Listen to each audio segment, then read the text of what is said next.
नमस्कार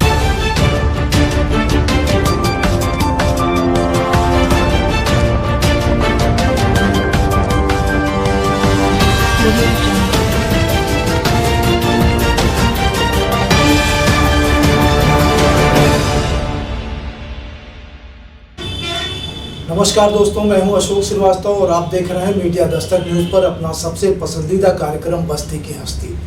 जैसा कि आप जानते हैं, प्रत्येक रविवार को हम बस्ती जनपद के किसी ऐसे नामचीन शख्सियत को आपसे मिलाते हैं जो समाज के विभिन्न क्षेत्रों में अपना उत्कृष्ट योगदान देकर के बस्ती की नाक ऊँची कर रहे हैं और एक नया पहचान दिला रहे हैं। इसी कड़ी में आज हमारे साथ मौजूद हैं बस्ती जनपद के ही रहने वाले प्रख्यात गायक अविनाश श्रीवास्तव जी। अविनाश जी परिचय के मोहताज तो नहीं हैं, आप अच्छे होस्ट भी हैं, अच्छे सिंगर भी हैं, भक्ति गीत आपका स्पेशल सेगमेंट है। तो आज हमारे स्टूडियो में अविनाश जी मौजूद हैं। आइए शुरू करते हैं बातों का सिलसिला अविनाश जी से। अविनाश जी, आपका हमारे यहाँ स्वागत है। बहुत बहुत धन्यवाद अशोक जी, आपने मीडिया दस्तक पर मुझे आमंत्रित किया है। अविनाश जी, आइए बातों का सिलसिला आपसे शुरू करते हैं। हमारा पहला सवाल है कि गायकी में आपकी रुचि कब से है, और हमारे दर्शकों को ये भी बताइए कि किस तरह के गाने आप गाते हैं, जैसे भोजपुरी है या भक्ति है या फिर फिल्मी है, गज़ल है। लोगों की अलग अलग रुचि होती है आपकी, तो आपका किस सेगमेंट में रुचि है? अशोक जी, आपने बड़ी अच्छा सवाल किया है। आपने पूछा है कि आपकी गायकी में रुचि कब से है। तो मैं आपकी जानकारी के लिए बता दूं, जब मैं 4 वर्ष का था तो सबसे पहले मैंने मंच साझा किया था। लक्ष्मी पूजन का महोत्सव चल रहा था, उसमें मैंने एक पंकज उदास साहब की एक गज़ल गाई थी, तोतली आवाज़ में। सबको मालूम है कि मैं शराबी नहीं, फिर भी कोई पिलाए तो मैं क्या करूं। तब से ये सिलसिला अनवरत चलता रहा। हालांकि मैंने इसको शौक के तौर पे रखा, मैंने प्रोफेशन नहीं बनाया। और रही बात, 4 साल की अवस्था में ये मंच साझा किया था और ये गाना गाया था। हाँ जी, हाँ जी, आप 4 ही साल में खतरनाक हो गए थे।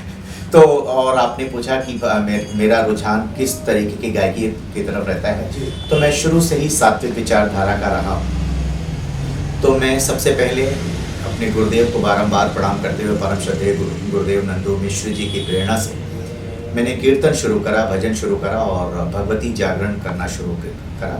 और बस्ती नहीं, गोरखपुर नहीं, और हमारा ख्याल है कि हिंदुस्तान के कोने कोने में मैंने भजन संस्था प्रवाहित की है। अभी आपने अपने गुरु का भी नाम लिया, नंदू मिश्रा जी का, तो क्या आपके वही प्रेरणा स्रोत हैं? हमारे दर्शक जानना चाहते हैं। जी, अगर मैं यूँ कहूँ कि अगर जो मैंने अब ट्रेंड अपनाया है तो मेरे प्रेरणा स्रोत परम श्रद्धेय श्री नंदू मिश्र जी हैं। वैसे मैं अपना आइडियल अगर मैं किसी को मानूं तो प्रकाश माली जी को मानता हूं, और ज़्यादातर भजन मैं उन्हीं के गाता हूं और अपने गुरुदेव के लिखे हुए भजन। और मैं किसी सिंगर के गाए हुए भजन नहीं गाता। गुरुदेव हमारे लिखते हैं और हमारे संगीतकार या म्यूजिशियंस उसको कंपोज करते हैं और हम उसको आवाज़ देते हैं। जी अविनाश जी, आपने अपने इस शौक को, गायकी को आपने पेशा बनाया या परिवार चलाने के लिए आप कुछ और करते हैं? अशोक जी, ये आपने बड़ा मुश्किल सा सवाल करके मुझे मुसीबत में डाला है। तो पहले तो मैं आपकी जानकारी के लिए बता दूं, मैं पिछले लगभग 20 से 25 सालों से मैं फार्मास्यूटिकल कंपनी में काम कर रहा हूं और आज एक अच्छी पोजीशन पे हूं। अभी तक मैंने पिछले 3, 4, 5 साल तक मैंने इसको शौक के आधार पे रखा था। और अब मैं कीर्तन करने जहाँ भी जाता, हालांकि मैं किसी को प्रेशर नहीं देता कि नहीं, मेरा ना मैं किसी को बातें करता हूँ कि मेरा पेमेंट ये है, तो लेकिन भगवती का प्रसाद समझ करके वो अंश रख लेता हूँ। अब उसको आप पेशा कह सकते हैं या फिर आप शौक कह सकते हैं, धनार्जन कह सकते हैं। लेकिन हाँ, ये मैं इसमें थोड़ा सा मैं आपकी बात को थोड़ा सा काटूँगा कि ऐसा नहीं है कि इससे हमारा परिवार चलता है। जी, मेन व्यवसाय हमारा दवा व्यवसाय है। आप दवा के प्रतिनिधि हैं, दवा की कंपनी में अधिकारी हैं और उससे होने वाली आय से अपना परिवार चलाते हैं। जाहिर सी बात है अविनाश जी, आप अच्छा गाते हैं, आप सराहे जाते हैं। आपके भक्ति गीत और आपका जो परफॉर्मेंस है, कम से कम बस्ती में जितने प्रदर्शन आपके हुए मैंने अधिकांश खुद ही देखा है और जनता की ज़ुबान पर आप रहते हैं। आप तमाम लोगों को मैं ये देखता हूँ कि उनके अंदर खासियत होती है। कोई अच्छा वक्ता है, कोई अच्छा डांसर है, कोई अच्छा सिंगर है, कोई तो वो एक प्लेटफॉर्म पे नहीं चलते, लोग दो दो तीन तीन चार चार प्लेटफॉर्म पे चलते हैं। और कहीं ना कहीं यह कहा जाता है कि वह उनकी कामयाबी में एक बहुत बड़ा रोड़ा होता है। आप अच्छे गायक हैं और अच्छे दवा के प्रतिनिधि हैं, उससे आप परिवार चला रहे हैं। तो एक सवाल है, हालांकि खराब लग सकता है लोगों को ये, लेकिन अगर आप गायकी को ही एक बड़ा पेशा बनाए होते, इसी में आपने बड़ा करियर तलाश किया होता, तो क्या आपको ऐसा महसूस हुआ कभी कि इससे परिवार नहीं चलाया जा सकता? निश्चित रूप से ये सवाल आपका बहुत अच्छा है। मुझे भी अपॉर्चुनिटी मिली, क्योंकि मैं अपने परिवार का सबसे बड़ा बेटा हूँ। माँ हमारी बचपन में ही गुजर गई, सिर्फ हमारे पिता थे और हम तीन भाई और एक बहन। बहन जिस समय हमारी माँ की डेथ हुई, माँ की मृत्यु हुई, उस बहन हमारी 1 वर्ष की थी। तो ना चाहते हुए पापा को दूसरी शादी करनी पड़ी थी और बहुत सारी मुश्किलें आई, फिर ये हुआ। तो पापा ने कहा भाई तुम गाते अच्छा हो, बात सही है, लेकिन you are the eldest one of your my family, तो आपको you have to decide your goal. पहले तो आपको अपना गोल डिसाइड करना है। तो मैं पढ़ने में शुरुआत से ही बड़ा विलक्षण प्रतिभा का धनी था। मैं बॉटनी और केमिस्ट्री का स्टूडेंट रहा। फॉर्चुनेटली अनफॉर्चुनेटली मैं पहले, आज तो नीट हो गया है, पहले कुछ और हुआ करता था, तो मैं डॉक्टर नहीं बन सका। तो मैंने कहा कि पापा ने कहा भाई चलो एक काम करो, डॉक्टर रमेश साहब हम लोग के रिश्तेदार हैं, उनसे कर करके उन्होंने एक फार्मास्यूटिकल कंपनी दिलाई, फिर मैं अपना इसमें लग गया। तो आप ये दवा के करियर में कब से हैं? फार्मास्यूटिकल कंपनी में आप कब से हैं? सिंस 96 मैं 96 यस, एक लंबा पीरियड हो गया। हाँ जी जी। तो आप ये मानने को तैयार हैं कि अगर आपने गायकी को भी लंबा विस्तार दिया होता तो उससे भी परिवार चलाया जा सकता था? निश्चित रूप से। अगर मैं क्योंकि आप इस इंटरव्यू को तमाम ऐसे सिंगर हैं जो गांव में, गलियों में, छोटे छोटे प्लेटफार्म पर खुद को परफॉर्म करते हैं, तो आप अगर ऐसा करेंगे तो उनका भरोसा कमज़ोर होगा। हम इसलिए ये सवाल पूछ रहे हैं कि आपकी परिस्थितियां जो भी रही हों, क्या अगर आपको पर्याप्त अवसर मिलता और वो माहौल, वो परिस्थितियां मिली होती, तो क्या आप गायकी को बड़े प्लेटफॉर्म पे ले जा करके उससे अपना परिवार चला सकते थे? निश्चित रूप या से चलाया जा सकता है कि नहीं? निश्चित रूप से मुझे अपॉर्चुनिटी मिली जी। और मुझे सत्संग चैनल में संगीतमयी साईं कथा कहने का अवसर प्राप्त हुआ। क्योंकि उस वक्त, जिस वक्त की ये बात है, 2014 की बात है, फरवरी में जी।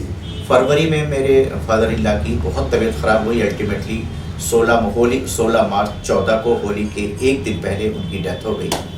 उसी वक्त मुझे जाना था वृंदावन शूटिंग के लिए। तो एक तो कारण वो रहा, अपॉर्चुनिटीज़ मुझे बहुत सारी मिली। मेरे साथ के कई लोग, मैं नाम गिना सकता हूँ आपको।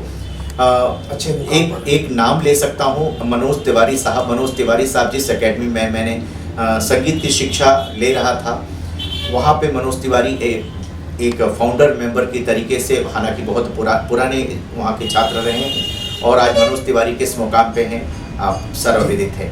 दूसरा नाम मैं लेता हूँ, हमारे साथ मनोज मिश्रा मिहिर हैं, आज तमाम देशों की यात्रा कर चुके हैं, सिंगापुर, इंडोनेशिया, बैंकॉक, तमाम देशों की यात्रा कर करके अपने आप को उन्होंने स्थापित किया है। कुछ पारिवारिक दुश्वारियाँ और कुछ अपने, मैंने इसको अभी तक शौक पे रखा था, दैट्स वाई मैंने इसको कैरियर नहीं बना पाया। अविनाश जी, दर्शक बहुत देर से सुन रहे हैं आपको। निश्चित रूप से आप मुखातिब हैं तो लोग सुनना भी चाह रहे होंगे कुछ, तो मैं चाहूँगा कि हमारे दर्शकों के लिए कुछ सुनाइए। हाँ ठीक है। क्या सुनाएंगे आप? भक्ति गीत सुनाएंगे?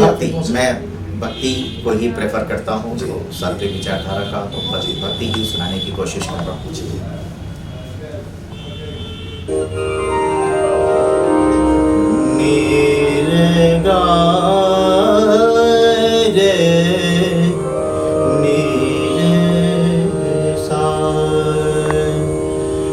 दिल के आंगन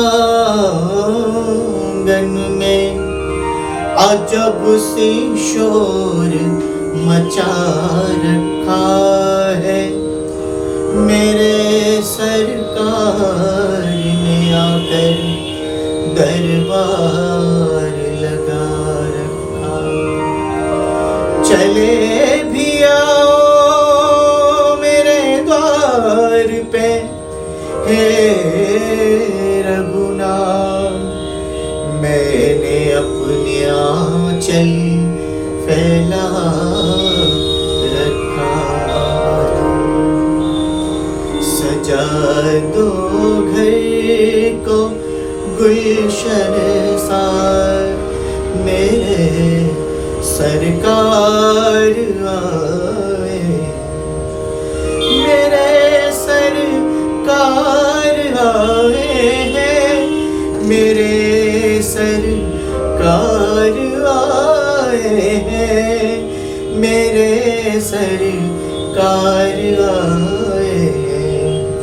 लगी कुटिया भी दुल्हन से, मेरे सरकार आए। सुनाया। भक्ति गीतों में आपकी विशेष रुचि है। हाँ जी।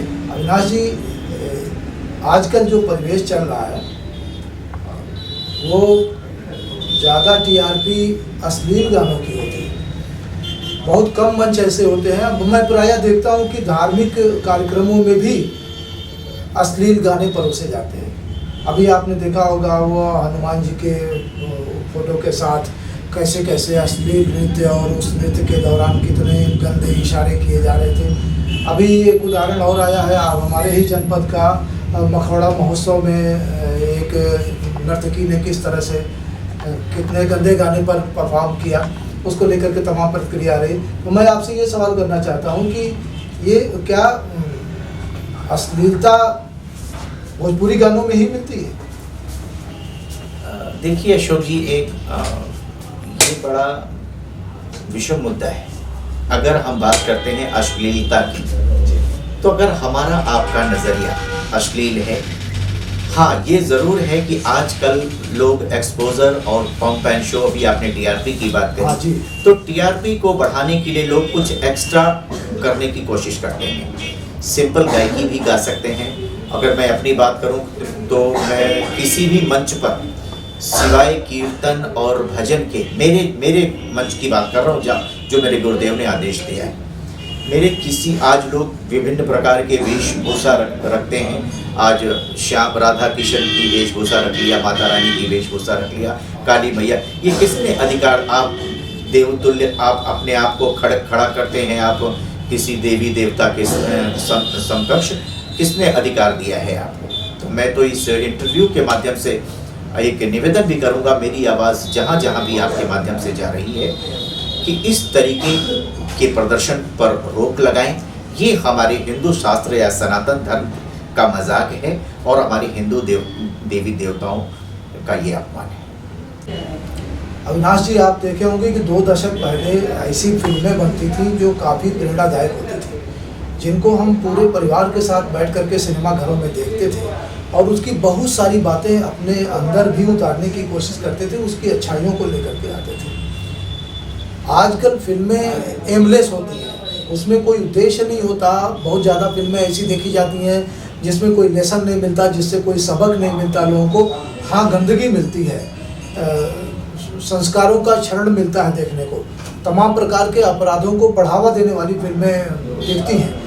तो आप सोसाइटी को क्या मैसेज देंगे? जो वर्तमान में फिल्में बन रही हैं वो ज़्यादा प्रेरणास्रोत हैं, या 2 दशक पहले जो फिल्में हमारे समय में बन रही थी, आपके समय में बन रही थी, तो वो ज़्यादा प्रेरणास्रोत हैं? आज मैं मीडिया दस्तक के माध्यम से आज एक समाज में एक संदेश भी देना चाहता हूँ जी। क्या हमारा परिवेश बिगड़ चुका है? क्या हम समाज से कट के रहना चाहते हैं? और रही बात, आपने 2 दशक पहले की बात करी है और आज के दशक की बात करी है, तो अशोक जी, सबसे पहले तो हमारी सोच इतनी संकीर्ण हो गई है। हमारे जितने भी प्रोड्यूसर, डायरेक्टर या एक्टर एक्ट्रेसेस हैं, कुछ एक्स्ट्रा करने की कोशिश करते हैं। रही बात मैसेजेस देने वाली की, पहले की पिक्चरें ऐसी थी कि जहाँ से शुरुआत होती थी पता चल जाता था कि इसका अंत कैसा होना है, क्लाइमैक्स बना रहता था। लेकिन अभी आज के पिक्चर में ना सर है, ना पैर है, ना कोई दिक्कत। लेकिन हाँ, 2-4 पिक्चरें अभी जो इधर पिछले 12-15 सालों में आई हैं, वाकई बड़ी प्रेरणादायी हैं और उससे लोगों को सीख लेनी चाहिए। जैसे पहली पिक्चर का अगर हम नाम आपको लें तो बागबान आपने देखी होगी, बहुत पारिवारिक यथार्थ को दर्शाने की कोशिश किया है और हमारा ख्याल है कि मिलेनियम स्टार अमिताभ बच्चन साहब ने उसको बखूबी और हेमा मालिनी मैम ने बड़ी बखूबी उस किरदार को निभाया है। और आज आपने देखा होगा कि हर घर में बंटवारे हो रहे हैं। बेटा वही बेटा जो माँ बाप अपने आप को बिल्कुल समर्पित कर देते हैं, बेच देते हैं, और वही बेटा जब बड़ा होता है तो अपने माँ बाप का तिरस्कार कर देता है कि हम तो वोट हो नहीं सकते। तो बहुत सारी ऐसी पिक्चरें हैं, बागबान हैं, घर हो तो ये कहानी तो करीब करीब घर घर में मिल रही है जी। तो इसका कहना तो ये आज के समाज की मांग भी है, डिमांड है, तो लो चलो भाई तो कुछ नाच नौटंकी डाल देते हैं, इससे थोड़ा सा लोग मनोरंजन के चक्कर में पैरामीटर भूल गए। मनोरंजन के चक्कर में पैरामीटर भूल गए। बहुत बड़ी बात आपने कहा अविनाश जी कि टीआरपी, मनोरंजन और वो जो आने वाला बॉक्स ऑफिस पे कलेक्शन है, इसके पीछे लोग पैरामीटर भूल गए हैं। अविनाश जी, हम लोग फिल्मों पे बात कर रहे हैं देर से। बात फिल्मों की आती है तो, और आप चूंकि आप भी कला के क्षेत्र से जुड़े हुए हैं, हम पूछना चाहते हैं कि आपको का पसंदीदा अभिनेता कौन है? और पसंदीदा अभिनेता की अगर मैं अपनी बात करूं तो ट्रेजेडी किंग दिलीप कुमार साहब हमारे बड़े। दिलीप कुमार साहब आपकी पसंद है? जी, उनकी हर फिल्में मुझे छू जाती थी। अगर मैं यूं कहूं कि उनकी कुछ फिल्में जैसे नया दौर है, बहुत सारी ऐसे बहुत अच्छी पिक्चर है, तो मुझे दिलीप कुमार साहब और सायरा बानो साहब की जो कि पर्सनल केमिस्ट्री थी वो मुझे बहुत अच्छी लगती थी। और चूँकि राज कपूर साहब भी हमारे आइडियल रहे हैं। वर्तमान में अगर सिर्फ अमिताभ बच्चन साहब को छोड़ दिया जाए तो मुझे नहीं लगता कि फिल्म इंडस्ट्री में अभी कोई उनको टच कर पाएगा।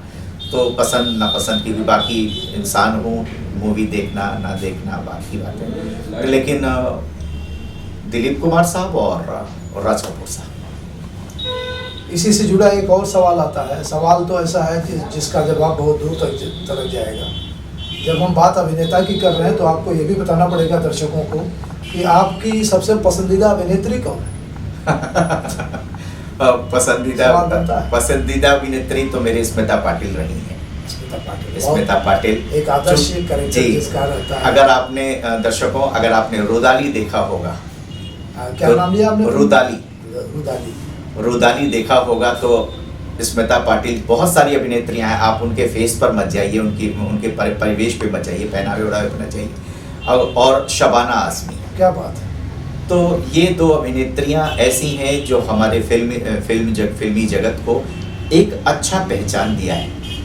और शबाना आज़मी मशहूर शायर कैफी आज़मी साहब की बेटी हैं।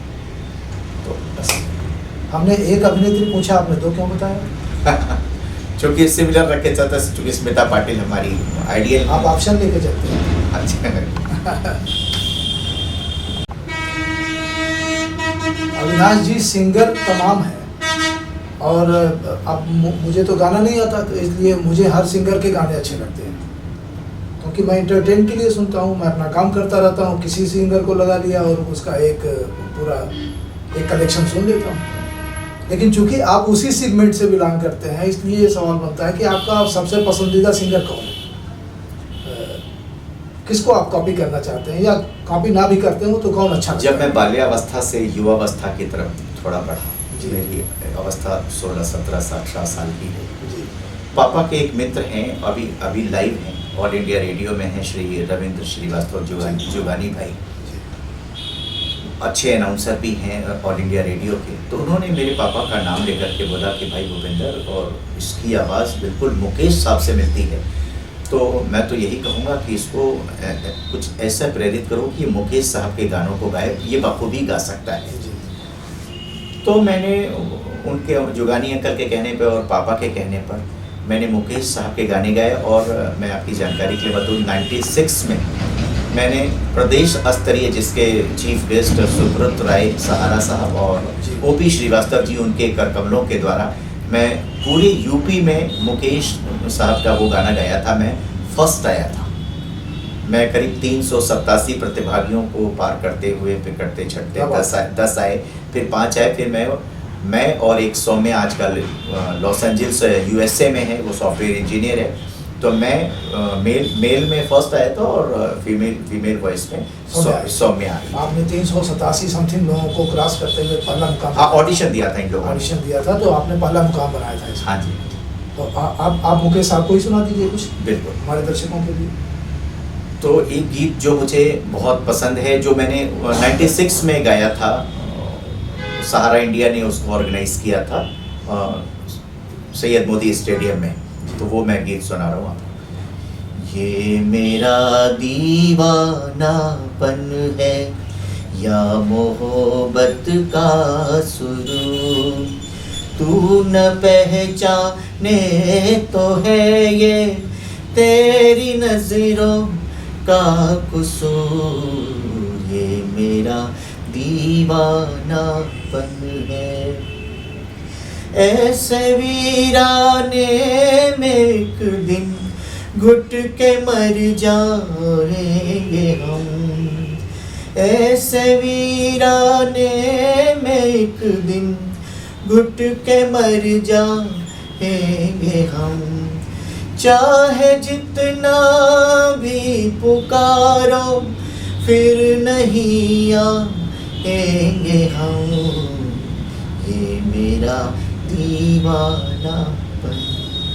क्या बात है, बहुत खूब।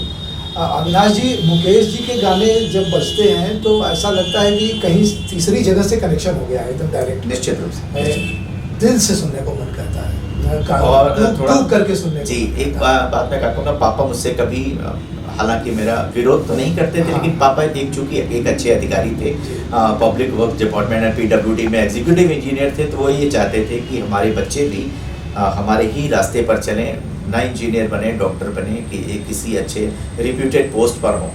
तो जब पापा की तबीयत बहुत ज़्यादा ख़राब हुई, हमारा ख्याल है 9 जनवरी 2006 को, जब और 22 जनवरी को मेरी सिस्टर की शादी थी।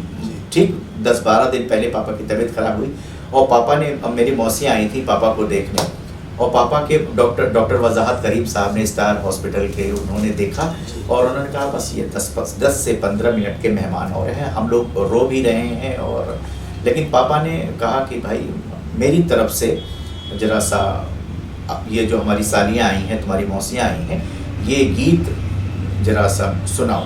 अब एक तरफ से डॉक्टर ने ऐसा बोल दिया कि ये आप लोग इनको ले जाने की कोशिश करो, 10 मिनट के बाद ये नहीं लेंगे। तो वो गीत पापा ने अपनी इच्छा जाहिर की थी कि मेरी तरफ से उसको सुनाओ, अगर आपकी इजाज़त हो तो वो गीत बहुत ज़रूरी है सुनाना हमारे दर्शकों के लिए। सुनाइए।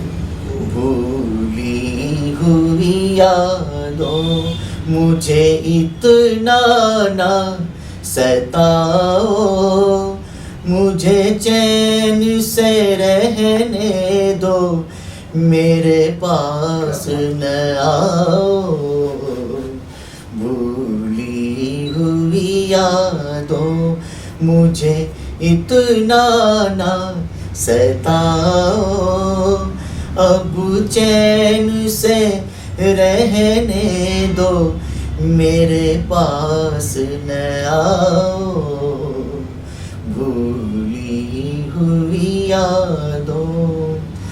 दामन में लिए बैठा हूँ टूटे हुए तारे, टूटे हुए तारे, कब तक मैं जीऊँगा यूं ही ख्वाबों के सहारे, ख्वाबों के सहारे, संभला हूँ मैं गिर गिर के, मुझे फिर न गिराओ, अब चैन से रहने दो, मेरे पास न आओ, भूली हुई यादों।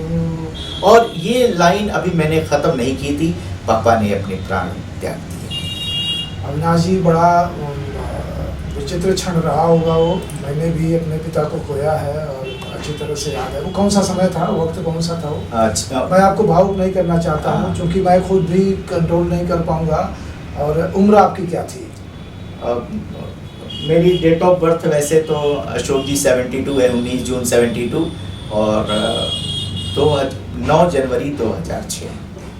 2006 यानी कि आप कितने साल के थे? 30-32 साल। 30-32 साल के थे। मैं भी बता दूं कि मैं केवल 12 साल का था जब हमारे पिताजी का साथ छूटा था। तो बड़ा विचित्र क्षण होता है, बर्दाश्त कर पाना मुश्किल होता है एक आदमी के करियर में, वो दिन जब बाप का साया सर से उठ जाता है। और अविनाश जी, आज का हमारा ये एपिसोड पूरा गीत संगीत पर आधारित है। आपने भी 2-3 प्रस्तुति दी और मैं चाहूँगा कि जाते जाते हमारे दर्शकों के लिए कुछ और बढ़िया सा नगमा या भक्ति गीत आप सुना के जाएँ। इससे पहले एक सवाल हम पूछना चाहेंगे आपसे कि संगीत कितना ज़रूरी है? जैसे संगीत के क्षेत्र में तमाम लोग करियर बना रहे हैं अपना, कोई डांस में, कोई म्यूजिक में, अलग अलग लोगों का अपना वो है जिसमें प्रैक्टिस कर रहे हैं लोग। आपने भी बताया कि हम प्रेफर करते हैं भक्ति गीतों को। मैं अपनी बात करूं तो मैं हाई स्कूल में पढ़ता था, तभी ट्रांजिस्टर लगा करके बगल में रख देता था, तो वो चीज़ें मुझे ज़्यादा याद हो जाती थी और एकाग्र होकर के मैं सुनता था। आज मैं पिछले 30 सालों से जर्नलिज्म में हूँ, पत्रकारिता में हूँ और स्लो म्यूज़िक लगा लेता हूँ और समाचारों को लिखता हूँ। बहुत देर तक बैठा रहता हूँ डेस्क पर, तभी मेरी थकान नहीं होती है। मैं तो ज़रूरी समझता हूँ अपने लिए, लेकिन आप कितना ज़रूरी समझते हैं संगीत को, गीत संगीत को समाज के लिए, परिवेश के लिए और प्रकृति के लिए? अशोक जी, मैं मीडिया दस्तक के इस इंटरव्यू के माध्यम से एक आम जनमानस को ये बता दूं कि गीत संगीत ना आप सुन सकते हैं ना देख सकते हैं, ये महसूस करने की चीज़ है। और आप यकीन मानिए, आप किसी भी व्यथा से आप पीड़ित हैं, आप टेंशन में हैं, हम तो ये कहेंगे कि अपने आसपास कोई एक मधुर संगीत लगा दीजिए। कुछ क्षण के लिए आप बिल्कुल इस ऐशो आराम सारी दुनिया से आप निकल करके आपको लगेगा कि यू आर फीलिंग बेटर, आप एक अच्छा महसूस कर रहे हैं।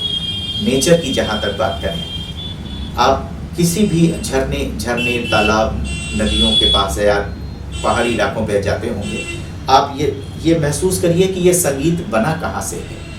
जब उनकी झरनों की आवाज़ कल करके निकलती है तो हम लोगों के साज में एक इंस्ट्रूमेंट आता है, सिंथेसाइजर, ऑर्गन बोलते हैं। हाँ, उसमें भी वो तमाम तरीके के झरने, चिड़ियों की चरचहाहट, हवाओं के चलने की आवाज़, हर चीज़ में संगीत है। तो और हर चीज़ में संगीत है, हर चीज़ में संगीत है।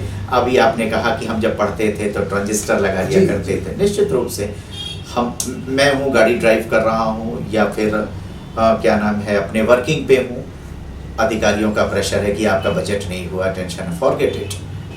बढ़िया सा जो आपको पसंद, जो आपको कर्ण को प्रिय लगे, आपके कानों को प्रिय लगे, उसको आप सुनिए, मस्त रहिए। अविनाश जी, हम लोग बात कर रहे हैं काफ़ी देर से और अब हमारे आपके बिछड़ने का वक्त आ गया है। एपिसोड का जो टाइम है वो लिमिट क्रॉस करने वाली है, तो मैं ये चाहूँगा कि हम ज़्यादा बात न करके बातचीत का हिस्सा काट करके मैं चाहूँगा कि हमारे दर्शकों को जाते जाते कुछ आप एक ऐसी चीज़ सुना जाइए कि आप भी जुड़े रहिए दर्शकों से और हमारा एपिसोड भी ये टॉप का जाए। क्या सुनाएंगे? बिल्कुल सुनाऊंगा। अपनी छवि बनाई के जो मैं पिया के पास गई, जब छवि देखी अपनी भूल गई।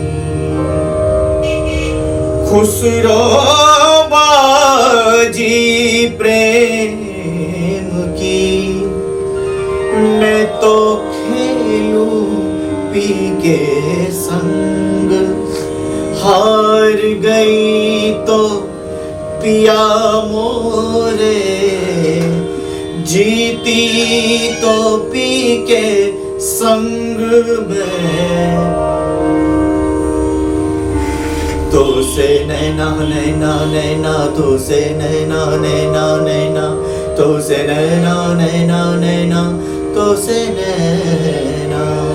छाप तिलक सब छीनी रे, तो से नैना मिला के नैना मिलाई के, नैना मिलाई के, नैना मिलाई के, नैना मिलाई के, मतवारी सी कर दी नीरे तो से नैना मिला के। खुसरो निजाम के बल बल जई हो, खुसरो निजाम के बल बल जई हो, मतवारी सी कर दी नीरे तो से नैना मिला के। छाप तिलक सब छीनी रे तो से नैना मिला। बहुत अच्छा।